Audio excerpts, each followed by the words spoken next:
वाला और बिल्कुल ही कम खाने वाला, दोनों ही आदमी ठीक नहीं, व्यर्थ बीच में जो पी जाए तो खाने के मामले में हमारे देश में बहुत ही ज्यादा लोगों को इंटरेस्ट है। घर जाते साथ बीवी से पूछेंगे, हाँ भाई क्या बनाया बताओ। औरतें सवेरे से शाम तक यही सोचती रहेंगी कि शाम को क्या बनाए जिससे आदमी का अपना पेट पूरा बिगड़ जाए, वो घर में ही बैठा रहे, दफ्तर ही न जाए। खाने पीने का विचार अपने यहाँ जो बताया गया है कि खान पान स्वच्छता से, और ज्यादा नहीं खाना चाहिए, कम भी नहीं खाना चाहिए, ठीक से खाना चाहिए, इसीलिए बताया है कि आपका नाभि चक्र ठीक है।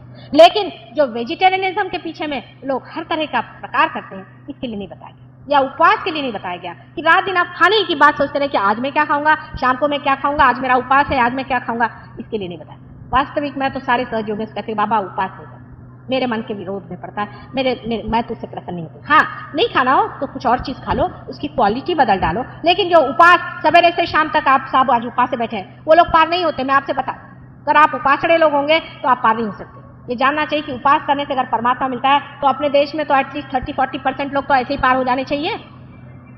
इस तरह की बेवकूफी की बातें किसने बताई? उल्टा परमेश्वर ने जो दिया है उसको प्रसन्न चित्त हृदय से लगा करके आप खाइए और सुख से रहिए। इस तरह से जब आप रहिएगा, जिस तरह से आप कर कार्य करेंगे, तो आप देखिए कि परमात्मा भी आपसे प्रसन्न रहेंगे और सारा संसार भी आपसे प्रसन्न। लेकिन आप तो उस वक्त भी उपवास करते हैं जबकि परमात्मा का गौरव करने का समय है। जब परमात्मा का गौरव करने का समय है, उस वक्त आप क्यों उपवास करें? खाने पीने के मामले में और भी बहुत सारी हमारे यहाँ बातें कि हम लहसुन नहीं खाते हैं। लहसुन नहीं खाना चाहिए अगर आपका ब्लड प्रेशर लो हो। अगर आपका ब्लड प्रेशर हाई है तो लहसुन जरूरी खाना चाहिए।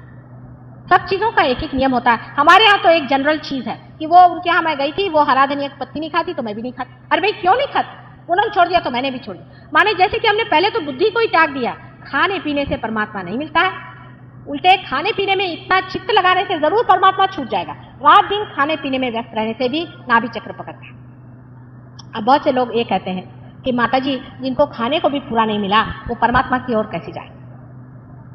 ये प्रश्न सब लोग अपने देश में मुझसे पूछते हैं और मैं जब बहुत लोगों से बोलती हूँ तो ऐसा शहरों में मैंने देखा, पर जब मैं गांव में जाती हूँ तो कोई भी ऐसा मुझसे प्रश्न नहीं पूछता। ये तो शहर वाले हैं जो कि खा पी के तरबेज है, वो पूछते। गांव वालों की तो कमाल ये है कि उनको अगर पता है कि हमारी मोटर इधर से जा रही तो पहले ही रास्ते पे वो लेते रहेंगे और मोटर रोक लेंगे और बस खटाखट पार होते हैं वो, क्योंकि उनके लिए उनको मालूम है कि खाना पीना ही सब कुछ नहीं है, खाने पीने से ही संतोष नहीं है, खाने से आगे कोई चीज है, क्योंकि उन्होंने भूख सही हुई और वो जानते हैं कि अगर भूखी सब कुछ चीज होती तो हम आज तक जीते नहीं। हालांकि उनकी दशा ठीक करनी चाहिए, वो आप लोगों को ठीक करनी चाहिए जो आज शहर में बैठे, लेकिन वो जब तक आप पार नहीं होंगे, जब तक आपकी शक्तियां जागृत नहीं होगी, आप वो चीज ठीक नहीं कर सकते। लेकिन एक बहाना ढूंढा जाता है, उसके पीछे में छिप कर कहा जाता है कि माता जी जब तक